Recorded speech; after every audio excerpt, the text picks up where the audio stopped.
السلام عليكم ورحمة الله وبركاته. ازيكم يا حبايبي؟ عاملين ايه؟ وحشتوني جدا جدا جدا. اهلا بكل المشتركين الجداد، منورين القناة. والله انا مبسوطة انكم يعني بقيتوا اضافة لعيلتي الصغيرة، وان شاء الله يعجبكم المحتوى وتستمتعوا معايا بكل فيديو ان شاء الله بإذن الله. ما تنسوش اللايك والاشتراك وتفعيل زر الجرس علشان يوصلكم كل جديد مني ان شاء الله بإذن الله. كل حاجة ننزلها جديدة توصل لكم ان شاء الله. آه انا النهارده جيت وجبت لكم روتين معايا صغير كده، مرضتش اطول في المده عشان ما تتضايقوش، ويبقى خفيف وفي نفس الوقت يدينا نشاط كلنا ونقوم نشجع بعض على ان احنا ايه نخلص اللي ورانا.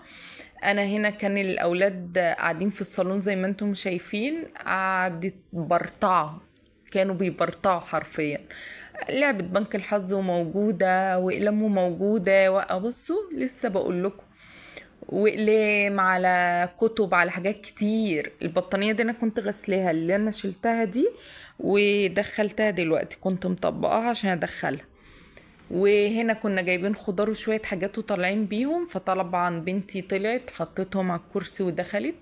بنطلع بصراحة من السلم مش قادرين، عايزين اي حاجة نرمي عليها الحاجة، فهي ما شاء الله رمت فعلا. بس رمت على الصالون مع ان السفرة في وشها، بس مش مشكلة فداها. بحاول والله ان انا افهمها ان يعني نحاول نحط كل حاجة في مكانها عشان ما تعبش وكده، بس يعني الى حد ما اوقات يسمعوا الكلام واوقات لا، وربنا يهدي الاولاد كلها يا رب.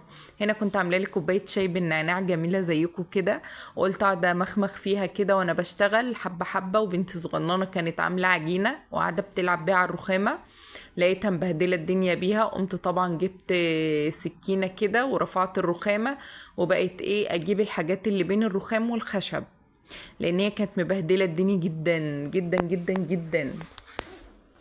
وقعدت عملتها ونضفتها الحمد لله، وحاولت على قد ما اقدر الحمد لله رجعت الى حد ما زي الاول، لان اللون بتاع الخشب حاسه ان اللون الذهبي بتاعه طفى، مش عارفه ليه. محتاج تقريبا ان ايه يتعاد على دانه تاني. بس الحمد لله انا بقالي 16 سنه كنت متجوزه، 16 سنه، فطبعا الحاجه استهلكت. دي كانت حاجات بتاعت ماما، كانت بتنقل حاجات من البيت بتاعها القديم، وفي النقل الناس جم على عندي طلعوا شوية حاجات وخدوا لها شوية حاجات، فجهزتهم عشان اخدهم معايا. انا كان اخويا اتصل بيا قال لي انا عند ماما، فلبست ونزلت ورحت له. وده كان تاني يوم، لان في اليوم ده احنا قضينا اليوم كله هناك، ما رجعناش غير بالليل. هنا انا بكنس الاول السجاده كده عشان اي حاجه كبيره ممكن تسد خرطوم المكنسه تطلع. بعد كده بقوم جايبه المكنسه وابدا ان انا ايه اكنس بيها بقى عشان تلم التراب. بلاش تكنسوا والدنيا مبهدله بالمكنسه، الخرطوم هيتسد وهتقرفكوا وتطلع عينكوا، حرفيا هتضايقكوا جدا، لان كل شويه تتسد وتقعدي تشد في الحاجات اللي كتمت الخرطوم بصوا بهدله. لان بنتي طبعا ما بتعملش كده، ولما اجي اقول لها كنوسي تقوم كنسه على طول بالمكنسه وتلمي فيها الحاجه، ببص الاقي الخرطوم اتسد. لكن لما بتعملوا كده كده بيبقى احسن، يبقى كل اللي بيخش في المكنسه بيبقى التراب اللي على السجاده بس. وهبدا ان انا الم السجاده كده معاكم زي ما انتم شايفين اهو. وبعد ما بلمها بقى بقوم موقفاها ونكتاها كده كام نكتة على الارض كده، بحيث اي تراب لسه متعلق فيها بيقوم ايه نازل منها. اه زي ما انتم شايفين كده برفع واقوم منزله كده، خلاص بقى بيبقى اي تراب لسه متعلق بيها بينزل. لان بصراحة انا ما بعرفش اقعد اعمل بمنفضة وكده. دي طقطوقة في النقل اتكسرت، يعني الله يسامح اللي بينقلوا بصراحة، او ما يسامحهمش، ما يستاهلوش الدعوة بصراحة. بيبهدلوا الدنيا، بيبهدلوا الدنيا. كمية ازاز اتكسر وجبت غيره كتير كتير جدا.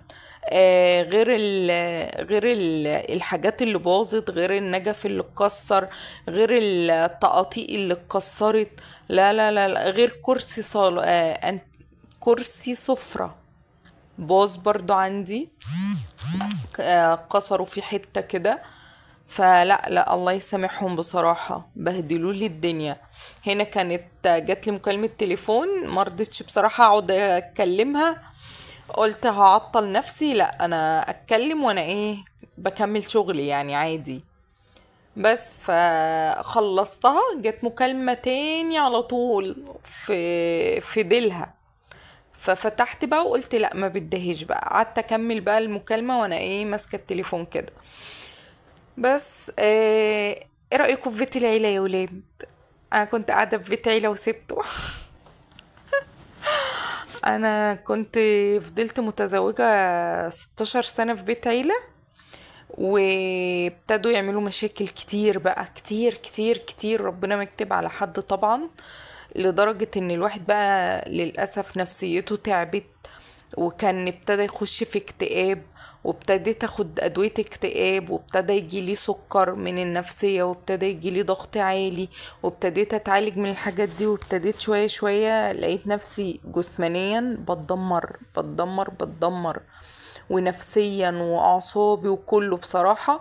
ربنا يذيق كل واحد بيأذي واحد من نفس اذيته ليه، والله. لان فعلا فعلا فعلا في تعب ما يظهرش، بس بيبقى مؤلم اكتر من اللي ظاهر. يعني انك تعيشي في توتر، تعيشي في قلق، تعيشي في شقة معمول فيها سحر، وتبقي شايفة انتي والاولاد حاجات في الشقة، وتبقوا الوضع مرعب كده. لا، ربنا ينتقم بصراحة من كل ظالم، والله.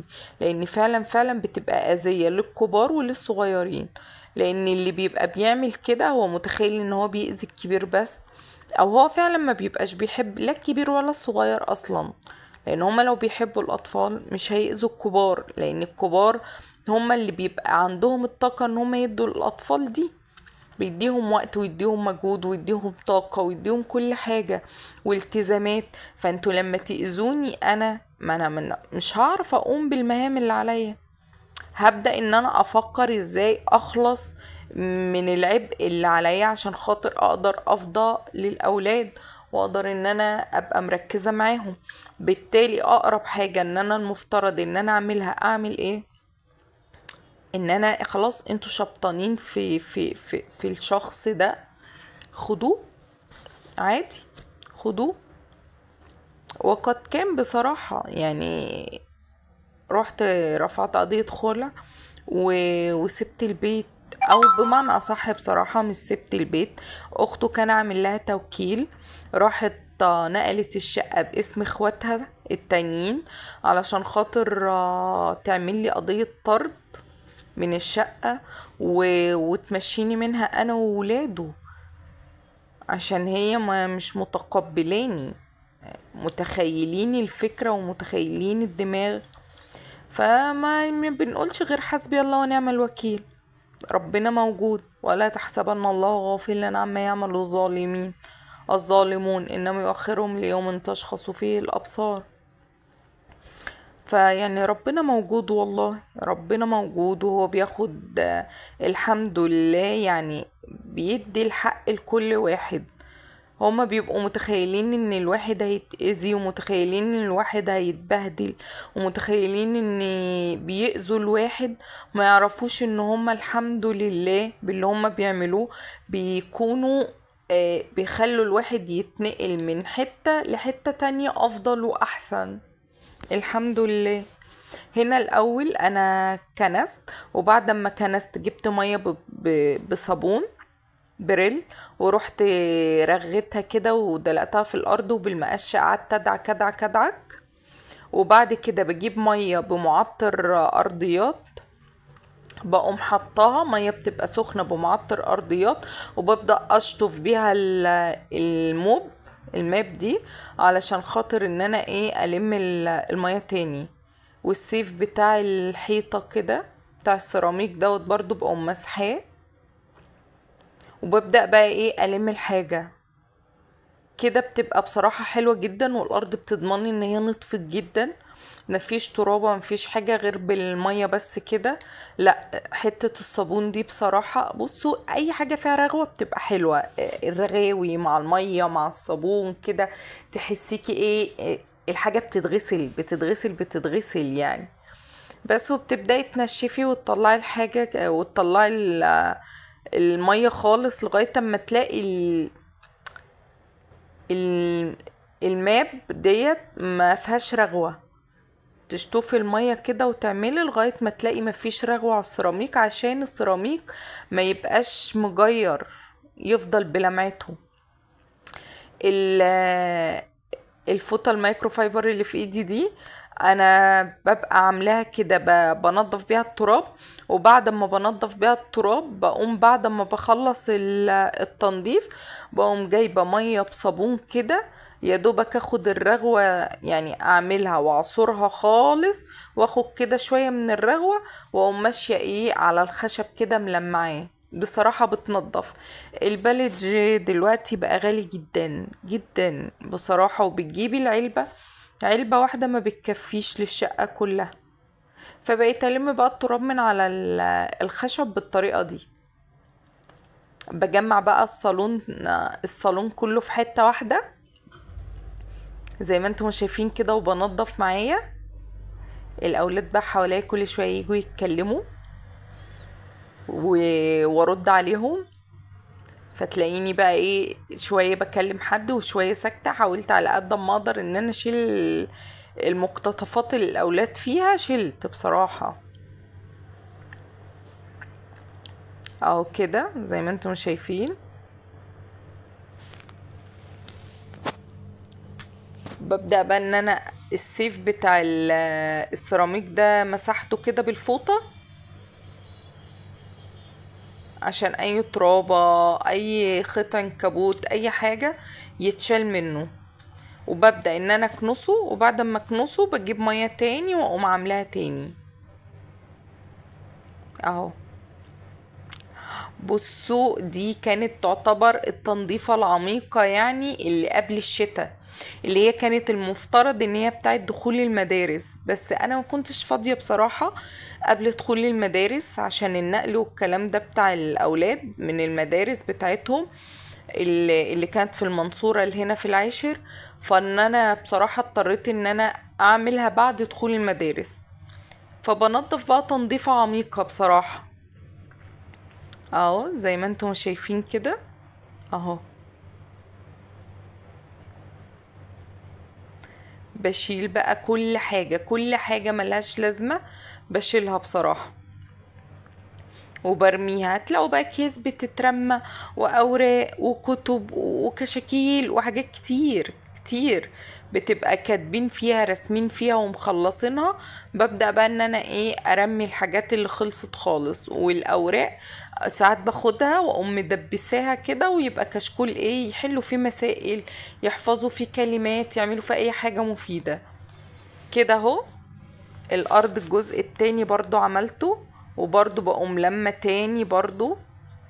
بصوا والله العظيم بتخلي الحركة دي السيراميك فلة فلة فلة، وتحسي ان انتي مسحتي الشقة، والشقة كده تحسيها ايه فيها نفس، بتتنفس كده وحلوة كده. اهو بصوا بصراحة الواحد اكمنه هو كل حاجة في البيت، هو اللي بيعمل كل حاجة بنفسه، فبيجي عليه وقت فعلا فعلا فعلا من كتر الإجهاد ما بيبقاش قادر، بس بيبقى مضطر. يعني وضع زي وضع الشقة كده، رغم ان الواحد مجهد جدا من طول الاسبوع بتاع الدراسة، وغير ما لسه عايزة اسافر المنصورة تاني عشان خاطر لسه في آه، قالوا لي هناك احنا هنبعت الملف بتاع البنت. جم بعتوا الملف ما فيهاش شهادة النجاح بتاعة البنت، فعايزين هنا شهادة النجاح بتاعة البنت. فمضطرة ان انا اسافر اجيب بيان نجاح واختمه من هناك من المدرسة ومن الإدارة واجيبه. فطبعا بصوا يعني الواحد والله العظيم الحمد لله ربنا يجعله في ميزان حسنات الواحد والله، لان الواحد فعلا فعلا فعلا تعب جدا جدا جدا في الموضوع ده، في النقل وفي الحوارات ديت. ده غير كمان ان في مشكلة اصلا هناك في عربية والمرور واخدها، والواحد برضو بيخلص ورقها. ففي ايجاد من كل حاجة كل حاجة كل حاجة، دعوة كلية والله. يعني الواحد بيجي عليه وقت بيحس ان هو يعني بيعافر في الدنيا لوحده. بس يا رب ربنا يجعله في ميزان حسنات يا رب. هنا كده بصوا الارض، بصوا جمالها والنظافة والحلاوة اللي هي بقت فيها. هبدأ بقى ان انا احط السجادة زي ما انتم شايفين كده اهو، افرشها بقى كويس. فبشدها برجلي، مش قادرة اوطي، والله ما قادرة اوطي و...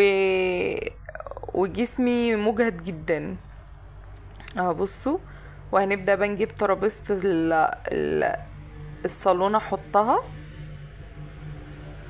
حتى ان انا حاسه ان انا بسجل الفيديو وانا مجهده، حاسه ان انا بتهته اصلا، حاسه ان انا دماغي دي مش قادره والله العظيم من كتر الاجهاد والتعب اللي الواحد بقى فيه.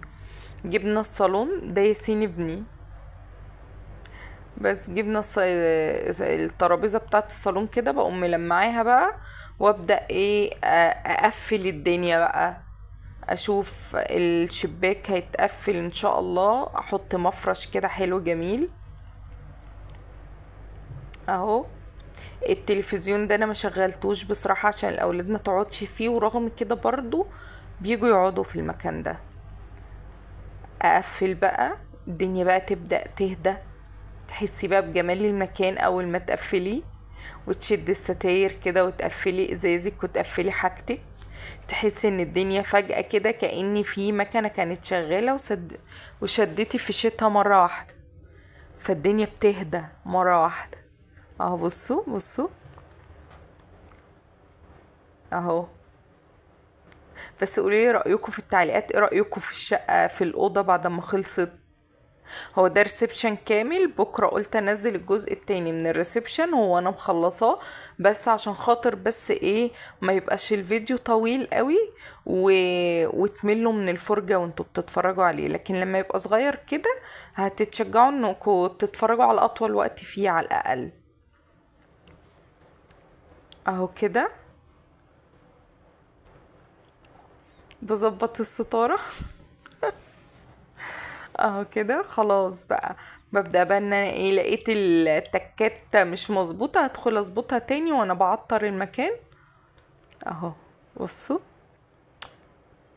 واهم حاجة المعطر ده في الختمة كده بيدي ريحة بقى ويدي هدوء كده، وتقفلي الانوار كده وتلاقي طبعا ان انا قفلت النور، بس النور اللي موجود ده نور ايه البلكونة. اقفل بقى كمان نور البلكونة كده. ما انا بقول لكم انا مخلصة الريسبشن كله، انا عندي الريسبشن ما شاء الله كبير فخلصته كله. بكرة بقى انزل لكم الجزء التاني ان شاء الله باذن الله ان عشنا باذن الله كده اهو. بصوا بقى المكان بقى شكله عامل ازاي. بقول لهم انا كنت مسلماكوا الشقة كده بقى، اغيب عنكم شوية ارجع الاقيها بالمنظر ده اهو كده. بصوا ابدأ بقى اقفل الانوار اهو. يا رب الفيديو بس يكون عجبكم، وما تنسوش اللايك والاشتراك في القناة وتفعيل زر الجرس. ويا رب الفيديو يكون اعجبكم.